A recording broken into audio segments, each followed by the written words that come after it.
How does it feel to be a paradox? In a new book, Skip Gates profiles 7 African-American men who are by turns accomplished, iconic, or notorious, or all three. And in a chapter he wrote before the recent civil case verdict, he considers the response to the criminal trial verdict in the O.J. Simpson case. It is here in a book about blackness and identity and other people's expectations. The book is 13 Ways of Looking at a Black Man. The author is Henry Louis Gates, Jr. He is chairman of the Afro-American Studies Department at Harvard University and a regular contributor to the New Yorker magazine and also a frequent guest on this program and never enough. Welcome back. Thank you, Charles. It's nice to be back. Henry Louis Gates, Jr. was not born Henry Louis Gates, Jr. That's right. He was born Henry... No, Louis Smith Gates. Louis Smith Gates. Louis Smith Gates, that's right. So why do we change our name? Well, we change our names to give ourselves a new identity. That's why we change our names. My father's name was obviously Henry Louis Gates, Sr., and I was the second son. My brother, Paul Edwards, an oral surgeon in New York, was named for both of the grandfathers, maternal and paternal. I was named Louis after my father and Smith after my mother's best friend, Miss Olivia Smith, who was obviously not going to have any more children. And in a moment of weakness, as my mother would put it, she promised to name the next child after Miss Olivia Smith. And so there I was. They hated the name Oliver. And when I went off to, after Yale, went off to England, to Cambridge, to graduate school. When I came back, I'd been thinking about it for a long time. I hated my name. I wanted my father's name. And I walked in and I told my parents that I'd made a decision to change my name, and they were delighted. And I did it with enormous trepidation. I don't know why. I know why, because it was changing my identity. I had to get all my diplomas changed, all my credit card, whatever credit cards I would have had, driver's license, my Yale degree changed, everything. But it was a chance to change myself, and it was important to me. Is this book about identity? Is that what, in the end, it's about? It's a book about identity. It's a book about identities. It's a book about the fact that there is not one way to be black, or one way to be a man, or one way even to be an American. It's a book about the false notion of authenticity, that we can somehow betray our social identity, or our social group, our race in this case, our ethnic group, by being ourselves. Take that in terms of what Louis Farrakhan says, because you point out in here, and you say even with Skip Gates, that what he says causes some fear among black people as well on the notion of authenticity and how black you are. Absolutely. I think that many of us are afraid that we will somehow betray the race, or somehow not live up to our obligations to our own people, not accept the responsibility that we've inherited to do good, as my grandmother would say, for our people, to make it better for people less fortunate than we are. And so we're always vulnerable to someone standing up, whether it's with good intentions or bad intentions, saying, you are a sellout, you are an Uncle Tom, you are a handkerchief head, you have betrayed our people. And my war is against those people. My war is against the bullies, ideological bullies. I hate bullies. Yeah. You would have risen to defend Darden because he was on the receiving end of all that opprobrium by some people. Sure. No, I'm not saying that people aren't beyond criticism. Yeah. I mean, Clarence Thomas, I criticize him regularly. Yeah. I think he deserves criticism, but I don't think he deserves demonization. I don't think Christopher Darden deserved demonization. I don't think that... Or to say that because he was prosecuting a black man, he therefore was betraying... Sure, he was just doing his job. He wasn't betraying anybody. There are 35 million African Americans. That means there are 35 million ways to be an African American. There are 35 million ways to be authentic.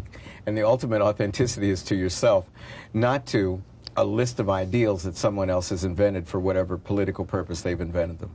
All right, let me talk about some of these profiles, because I got a lot to talk to you about here. First of all, why this title? Well, first, it's a famous poem by Wallace Stevens, and something anybody who went through Yale when I did was subjected to or exposed to Wallace Stevens' poetry. I happen to like his poetry very much, and I thought that it captured. I was doing this, the reaction to the O.J. piece, in this fury, because I only had a few days to try to interview all these people. The verdict came down. It was a big event. I had a deadline, and so I was frantically trying to reach everyone that I reached and quoted in the essay. And I was astonished at how different the responses were. I asked everybody 3 or 4 questions. Where were you when you heard the news? Did you think he was innocent? Did you think he was guilty? Who did it if you thought he was innocent, et cetera, et cetera? And I realized that there was a multiplicity of opinion within the African-American community, and I could use this as an allegory about notions of authenticity and about the rumor, gossip, grapevine mill that I also wrote about in this piece. This is from 13 Ways of Looking at a Blackbird by Wallace Stevens. I do not know which to prefer, the beauty of inflections or the beauty of innuendos, the blackbird whistling or just after. Ah, that's beautiful, or just after. Or just after. This is what you said about the Simpson verdict. I myself was convinced of Simpson's guilt, so convinced in the middle of the night before the verdict was to be announced, I found myself worrying about his prospective sojourn in prison. Would he be brutalized, raped, assaulted? Yes, on sober reflection, such worries over man's punishment seemed senseless, a study in misplaced compassion. But there it was. When the verdict was announced, I was stunned. But then again, wasn't my own outrage mingled with an unaccountable sense of relief? Mm-hmm.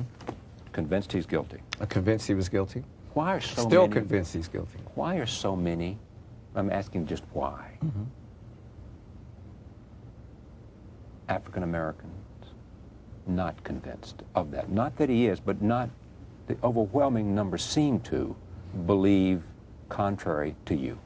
I think that the overwhelming number of black people now, after the second trial, might say that they believe that O.J. was innocent. But I don't think they actually believe O.J. was innocent. I mean, I do my own Gallup polls, Sure. right, among, so in the community. You talk to the brothers. Right, and the sisters. And the sisters. And no one I know really thinks now that O.J. was innocent. The question was Mark Fuhrman. The question was lynch justice, lynch law. The question was white racism. The question was our own vulnerability before the law. No matter how honest you are, no matter how secure you are, no matter how respectable you are, no matter how loyal and American you are, we were still vulnerable before the law. We are still vulnerable before the law. If I see a flashing headlight or a flashing light from a police car in my rearview mirror, I am petrified, man. I am absolutely petrified. It's like me walking in certain neighborhoods in New York City, and if I hear steps behind me, I'm petrified. Yeah, I feel that way in your neighborhood. Yeah, of course you should. Afraid one of the policemen are going to come and well, arrest sure, me. that's the point. And that's the point of stereotypes. Right, and that's what I tried to. But no, it's a point of historical experience. Experience, right. And remember in that same essay, I interviewed all these people, Cornel West, William Julius Wilson, lots of other people, about were they surprised about Mark Fuhrman, and did they have, in their own past, have experiences such as those that he claimed that he did. And they all said, yeah. Bill Wilson called it DWB, driving while black, that you were always vulnerable if you were in a luxury car with the wrong kind of person, et cetera, et cetera. It is a terrible, terrible anxiety and burden to live under, not ever being allowed to be a full and equal member of the American society. And that is at root to the reaction to the verdict. To the first verdict. Yeah, that's right. I think that if it hadn't been for the revelations of Fuhrman, the percentages would have changed quite dramatically. Look, O.J. was not a race man. O.J. is not someone well known for his service to the black community at all. He was considered beyond race or something. What? Well, there are a lot of people. I mean, Michael Jordan is certainly a hero within the black community and certainly does a lot of wonderful philanthropic things for the African American community. But O.J. did not fall into that category. He was not a candidate for a normal amount of sympathy from the black community, just the opposite. But the revelations of the LAPD were so terrible, so disgusting, that I think that it produced a backlash, and it manifested itself in the way that it did. Look, it wouldn't have manifested itself for just any black person, anytime, anywhere, who looked highly likely to have murdered his wife. And his wife happened to be white. That's a mistake, and I think that's a mistake that the press has made. And Vernon Jordan on Colin Powell, quoting to you, you do not have to hang out on the corner to be a brother. That's number one. Number two is you don't ask peers whether or not a guy's a regular brother. You ask the other brothers whether he is regular or not. You ask the guys at the airport. You ask the shoe shine boy. You ask the taxi cab guy, and they will tell you he is a good man. Over the past few months, I've asked them by the dozens, and they do tell you that. To use a word that keeps coming up, they're proud of him. Quincy Jones, a musician and producer, Kurt Smoke, the black mayor of Baltimore, told me independently about going with Colin Powell to South Africa. And my point is Colin Powell is a hero to everybody. And within the black community, there is a sense that he is, in fact, brother. Well, yeah, I think that as people get to know him, as people got to know him near the end of his first faux campaign, faux campaign, as he right. came out of the closet as a person who supported affirmative action and as a not Clarence Thomas. I think the danger was, and many of us worried, that here was another Clarence Thomas in What's the military. Clarence Thomas? I mean, I know who Clarence Thomas is. I know what he does, but someone who does not believe of the movement? Someone on the hard right, someone who wants to dismantle entitlement programs, someone who finds affirmative action an embarrassment, despite the fact that they've profited so enormously from affirmative action themselves.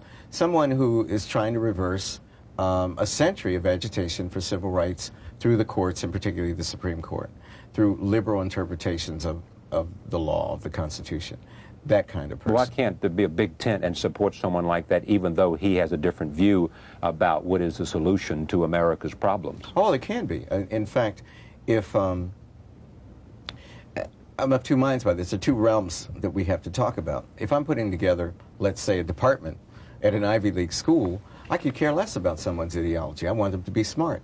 There's no ideological line to toe at in the Harvard Department of Afro-American Studies, for example. We'll hire people in the left, the center, the right. I mean, Well, who have you hired from the right? we haven't hired anybody I didn't yet, think so. but I'm looking all the time. We'll find somebody eventually. We need to fill up the left and the center. See, we're just moving to the right slowly. William Julius Wilson is the center? No. Well, who's the center? The center, he's a centrist. I Yeah, would he's think. probably closest. I'd like to think that I'm center-left ideologically. Yeah. I mean, Cornell's certainly further to the left than I am. He certainly is. But Bill, but don't make me laugh. But Bill and Cornell both describe themselves as progressives, and Yeah. I'm, 1 foot in the center, 1 foot slightly toward the left. But basically, I'm a centrist. You are a centrist. I'm a centrist Yeah. without it, and I'm proud to be that. That's what I am naturally. But it's different to talk about what we do at Harvard in a classroom or in a debate or in a think tank like the Du Bois Institute, and the power to affect the lives of millions and millions of people that a Supreme Court justice has. And I want to be firmly, while being respectful and not demonizing Clarence Thomas, I want to be firmly opposed to those opinions, which I think do great detriment to the political goals. So you're that I saying your advocate. argument is against an ideology and a judicial philosophy Sure. that is opposed to what you think is in the best interest of the country? Yeah, like Scalia. And I think Scalia is enormously intelligent. I just think he's often wrong. I admire his intelligence. But I think it's incumbent upon me to fight those opinions that I think will work against the larger ends that I would like to see affected. And the largest end is changing the size of the middle class. I'm fascinated with the growth of the stock market right now, and it's quite remarkable. It's astonishing. What will this do for the size of the black middle class? Since King was so brutally killed in 1968, the black middle class has quadrupled, and it doubled between 1982 and 1990 alone. Who was president? Ronald Reagan, right? Mm-hmm. Now, the economy was expanding. We had affirmative action, ironically instituted by Richard Nixon. The black middle class could expand because of that reason, a growth of the economy and affirmative action. Now we have the growth of the economy, and affirmative action is being dismantled. That is why I worry about Clarence Thomas's opinion. I think the boldest thing that the president could do would be to appoint another black person, a center, at least in the center, to the Supreme Court, to dismantle the enormous amount of power that Clarence Thomas has on issues of race. Well, he's most likely to appoint a Hispanic person, I would bet. I hope it's a person who's sympathetic to entitlement programs such as affirmative action. Not bad affirmative action, but good subtle kinds of affirmative action. Louis Farrakhan. Minister Farrakhan. You visited in his home. A bit about technique. You want to see them apart from their official place. That's right. Oh, you mean when I'm doing a piece? I interview everybody but the principal over the telephone. Almost everybody over the telephone. I have this little gadget that hooks into my telephone, you know. And I have I'm petrified when I'm doing the piece, and I'm petrified that the tape player won't work. So I have this great tape player that has a voice indicator, lets me know, so I never have to worry about that, so I can relax. I don't have to take notes. It's all being recorded. But for the principal, I want to go to their space, whether it could be their workspace. I interviewed Hillary Clinton in the war room at the White House, General Powell in his study twice, and Minister Farrakhan in his dining room that seats approximately 50 people, for 7 hours. And I was scared to death. I had a terrible cold. You were scared? I was scared. Why? Well, Minister Farrakhan was serious antagonist. And I had fired a few Scud missiles What was in he his going to do direction. to you? I don't know, man. It was just an enormous amount of anxiety, and he didn't look too particularly frightened of me. But I was very nervous about it. I wanted it to work. I didn't know if I'd be frisked when I came in. I didn't know if the Fruit of Islam would give me a hard time. I didn't know anything. And instead, there was virtually, as I say, virtually no bodyguards there or security. And he was immensely charming, very witty, very warm. His wife was very kind to me. His children were very kind to me. He's a smart, quick, well-read, highly intelligent person. And he has a kind of fatalistic thing about what you and I maybe believe is anti-Semitism, and he believes is this kind of thing with Jews. It's anti-Semitism. I mean, to me, Right, no, there's no that's what I question said. You about and that. I believe it's anti-Semitism, but he doesn't see it that way. No, but he he's just- sees it as some kind of lockstep he's in. We didn't talk about anti-Semitism or black-Jewish relations for the first approximately 4 hours of the interview. And as soon as I sat down, the first thing he said to me was, "Congratulations on the department that you guys are putting together at Harvard and on the coup of recruiting William Julius Wilson." So I'm astonished. I didn't even think he would From know his about town. that. Yeah. And then he said, but you know, do I want tea? Do I want this? Do I want that? And then he said, we have to get into the Jewish thing. Now, I don't want you to hold back. I don't want you to be intimidated. I don't want you... You said that or he said that? He said that. Yeah. He said we have to. But I wanted to try to sneak up on that, to get to know him as a human being first. And then after 4 years, after 4 hours, it seemed like 4 years, I asked him if he still believed, as he said to the assembled editors at the Washington Post in 1990, that he thought that a cabal of Jews ran the world. And he said, and he leaned over intimately, I mean, just almost to touch me, and said, "Oh yeah, brother, you know, they meet once a month on Park Avenue or in Hollywood. It's a small group of people, and they run the world. Those are the people." But he said it like, it's just us here. Of course you can admit this. This is the way it is. I have intimate knowledge, and I'm going to share it with you, and this is just a fact. Now, you might not like the fact. It might not disturb you, on the other hand, but this is the way it is. That's what the effect that I tried to recreate in the piece was, this is not some guy with horns and bloodshot eyes and ranting and raving. This is a normal, sober, upper middle class person who loves his children, who believes in education, who believes ultimately in the capitalist system. I mean, here's a person whose political and economic ideology, sans race, looks like the Republican platform. Here's a person who believes in bootstrap capitalism, black capitalism, a la Richard Nixon, who thinks there's nothing wrong with the system except the system is racist. Is the victory for civil rights, for the lack of a better word, a consolidation of something? I think that the victory... What's needed is, I guess, my question. The victory will only be achieved when race doesn't matter, as to reverse the title of Cornell's great book. When Race matters. Race matters. When individual ability, when effort, ambition, energy, etc., matter more than large social constructs like gender, sexual preference, or race. And we're a long way from that. Is it because of the slavery that it seems to be so... The difference between the African-American experience and the experience of every other immigrant group is slavery, And of that's course. what defines the reason race has such an awful hold on us? No, but slavery is race and class. Slavery is an economic order justified by race, justified by ethnic difference, color difference, racial difference. Race and class in this country are just like this, except for so long it manifested itself in the form or under the mask of race and racism. Thurgood Marshall turns to Constance Baker Motley and Robert Carter the day of the Brown v. Board decision in 1954 and says within 5 years there won't be any need for civil rights organizations, that the problem of racism will be resolved. That's astonishing.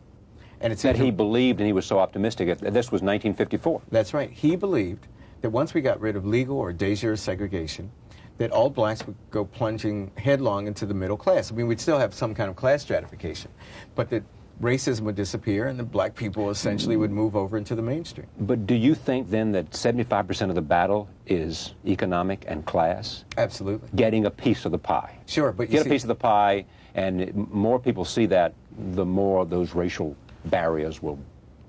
Yeah, but I don't know if it's 75%. I think that for so long, economic differences masqueraded themselves as racial differences that it's hard now to start to ascertain where one starts and the other stops. So many things manifest themselves as racism when indeed they're about economic scarcity or the fear of economic scarcity, like the war against affirmative action. It's almost as if the right has awakened and realized how many blacks are in the middle class and decided to kick them all out. They said, it's like they say, we don't know how you all got in there. Do you think that's it? Oh, yeah. That the right...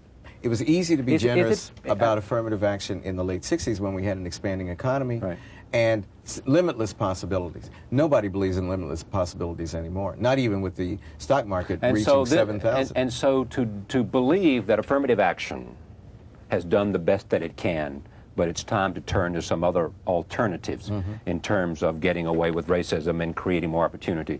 To believe that the way to go is other than affirmative action is, in your judgment, a view held primarily because somebody's trying to keep somebody else from getting a piece of the pie? That's the perception, yes. Perception is different. I'm saying, do you believe that?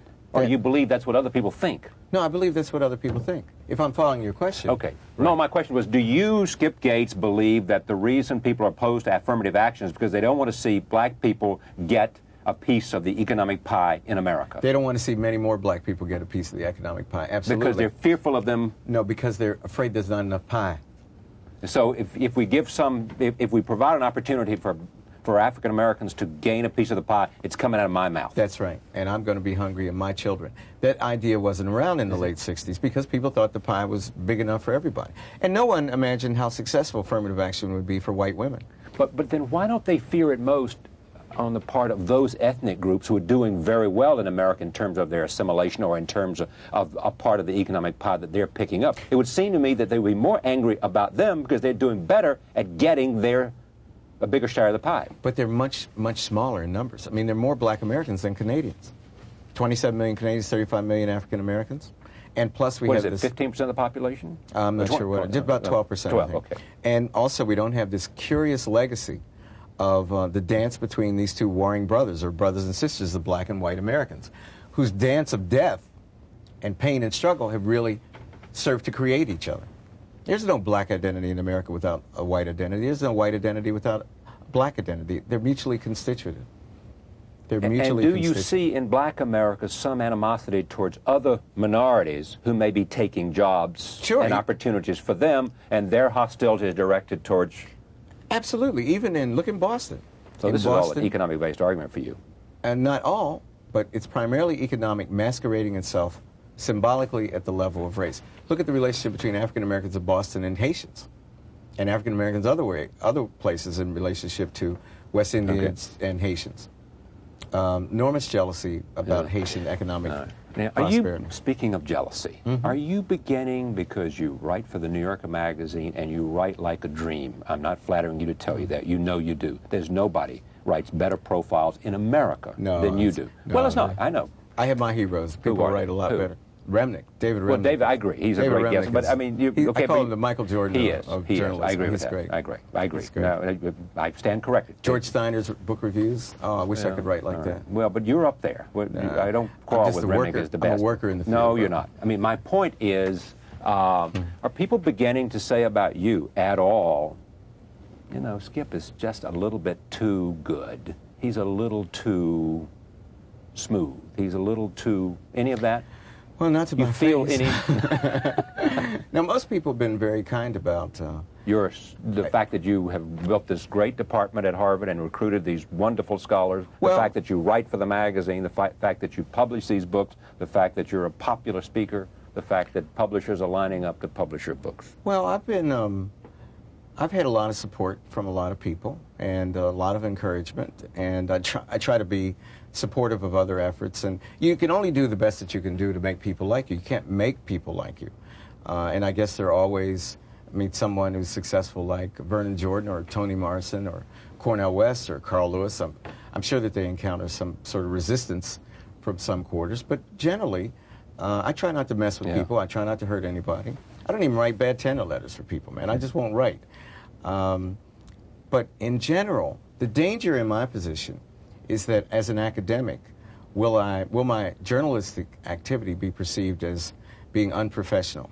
Will it be seen as embarrassing Harvard or not living up to my scholarly responsibilities. And I'm pleased to say that my colleagues at Harvard, and this was the great fear I had, if you want me to be honest, that my colleagues at Harvard... I do want you to be honest, sir. Well, that they would find it somehow unseemly or something that was your fear. Yeah. You were worried about that idea. Oh, that sure. Too popular makes me seem less of an academic. That's right. And there's always been a tension between popularizers, so-called, and, you know, quote-unquote pure academics. And what I try to do is take the insights from my literary training, my academic training, and put them in a language that's accessible. And I try to use devices from fiction. I mean, it's the cheat. I mean, to me, I've always wanted to be a novelist, deep down. I think many critics are frustrated, either novelists or poets or dramatists. And I can attempt to use some of the devices of fiction in these profiles. And I feel very comfortable doing them, though I'm petrified each time I get a call from Tina Brown or get a green light for something that I've thought of about starting all over and having to do one of those profiles. And I'm petrified because it all depends. Each of these profiles depends upon the interviews that I do. I'll interview 40 or 50 or 60 people for each of these pieces. I just published the Chitlin Circuit. It took me 3.5 months to do that piece. And I had to fly around the country and look at Chitlin Circuit plays and then decide where my metaphor was, how to focus on it. About August Wilson and all that. Yeah, and then, but the piece is arrived at inductively. It comes from the interviews. It's called reporting a piece. I have had to learn how to report a piece. I've also had to learn how to write a profile. And how I did that was I started reading profiles, and an editor there gave me a copy of a brilliant profile written by Andrea Lee of an Italian publishing figure. And I read that profile. I exercise every day on the treadmill. And I kept that profile on my treadmill for a week, and I read it, and I read it, and read it, so I could memorize the structure, figure out how does she move from the beginning to the middle to the end. I think I'd do a slightly different thing, but it gave me a language to begin to try, a scaffolding, to begin to try to paint. Well, when you do it as well as you do, to flatter you again, it is always it is always sort of comforting to people out there who are writing to hear that someone looks at structure and looks at other people and who approaches it, in a sense, from a standpoint of how is this done? What's the process of making this work? Rather than simply sitting down and it just flows out of you. Oh, are you crazy? You know? No, a lot of drafts have produced that. I mean, for all their limitations, it takes a lot of drafts. But it also takes overcoming an enormous amount of anxiety, and that's where I found exercise to be helpful. You stress out on with a busy life, and then trying to, you know, make time to do all this work. Speaking of all this, you have spoken to this point. Is there a great piece of art to come out of the Simpson obsession? I think that a novel written by the right person, someone with enough distance and sensitivity about the reaction. It's that rather than a play, rather than a movie, rather than something. It begins with a work of fiction. I mean, I hadn't thought about it that much till you asked me, but novel's what leapt from my lips, so I guess that's what I expect. I think there will be bad movies made. If you could get John Sayles to do a movie, or someone like that, that would be, that could be quite something. But I don't know what form it will take. I think it's going to take a while for us to figure out what's actually happened with the Simpson event. And I don't think that the Simpson case is over. I mean, I think the legal dealings are over, but I mean, the tremendous pressure that O.J. Simpson must now be under, and how he is in a deep state of denial, from my point of view. Has been. And what will happen to him, I think, is, I think that we have not heard the last of the tragedies surrounding this case. Yeah, I don't either. 13 Ways of Looking at a Black Man, Henry Louis Gates, Jr. An interesting insight into fascinating people. You'll learn a lot more about them. You'll understand what makes them tick, and you'll understand some of the dilemmas that these black men face in their lives. Harry Belafonte and Colin Powell and a lot of other people, some dead, some still alive, a reflection of some of the issues today that confront this country. Thank you for joining us. We'll see you next time.